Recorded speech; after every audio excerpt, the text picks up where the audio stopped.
1800 से ज्यादा पॉइंट की कमी हुई, तो उसकी वजह यही है कि हमारे ऊपर दोबारा से रिस्क बढ़ता जा रहा है डिफॉल्ट का। हम बहुत ही कमजोर पोजीशन में, ये समझने की जरूरत है कि पाकिस्तान इस वक्त अगर इस भंवर से निकल सकता है, जो माशी बहरान में फंसा हुआ है, तो वो एक ही रास्ता निकलता है, वो है आईएमएफ। हमें आईएमएफ के प्रोग्राम में जाना ही पड़ेगा और उनकी जो कड़वी गोली है वो इस कौम को लेनी पड़ेगी। सब्सिडीज का खात्मा करना पड़ेगा, प्राइवेटाइजेशन करनी पड़ेगी और टैक्स नेट को बढ़ाना पड़ेगा। अगर हमने ऐसा नहीं किया, टैक्स नेट को बॉन्ड नहीं किया, तो फिर आप देखेंगे कि हुकूमत जो अपने एक्सपेंडिचर पूरा करने के लिए जब बोरिंग करेगी, उसके बाद एनर्जी प्राइसेस बढ़ना शुरू होंगे। जब एनर्जी प्राइसेस बढ़ना शुरू हो जाएंगे, जी। इन्फ्लेशन भी बढ़ेगी और फिर उसके बाद इंटरेस्ट रेट नीचे नहीं आएगा और आस्ता आस्ता इंडस्ट्रीज इस मुल्क में फिर हट करना शुरू होंगी, ले ऑफ होंगे, तो खुदा न खासा बुरी सूरत हाल हो सकती है। तो पहली सूरत हमारे कर्जे दोबारा से बढ़ने शुरू हो गए शहरियार।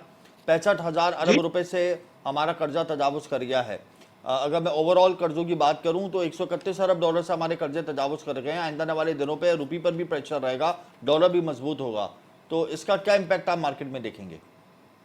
देखिए, मार्केट पे तो इसका ऑलरेडी काफी बुरा इम्पैक्ट पड़ गया है। आने वाले दिनों में और फर्दर नेगेटिव इम्पैक्ट हम देख सकते हैं मार्केट में। लेकिन अच्छी बात यह है कि कॉर्पोरेट रिजल्ट बहुत उम्दा आ रहे हैं। आप देखिए, बैंकिंग स्टॉक सारे आउट परफॉर्म कर रहे हैं, डिविडेंड भी बहुत अच्छा दे रहे हैं, पावर कंपनीज के बहुत अच्छे रिजल्ट आ रहे हैं। अगर एक गवर्नमेंट फॉर्म होने के फौरन बाद मगर अगर क्या ये सऊदी अरब डिविडेंड को मार्केट में तेजी बर्पा कर पाएंगे? यकीनी तौर पे अगर हम कोई ये हुकूमत बनने के बाद फौरी तौर पे अगर सऊदी अरेबिया से अगर कोई इन्फ्लोज लाने में कामयाब होती है, जी। प्राइवेटाइजेशन कर देती है, पीआईए के जैसे ऑलमोस्ट डन हो गया, पीआईए की प्राइवेटाइजेशन हो जाती है, तो बहुत अच्छा इकदाम होगा।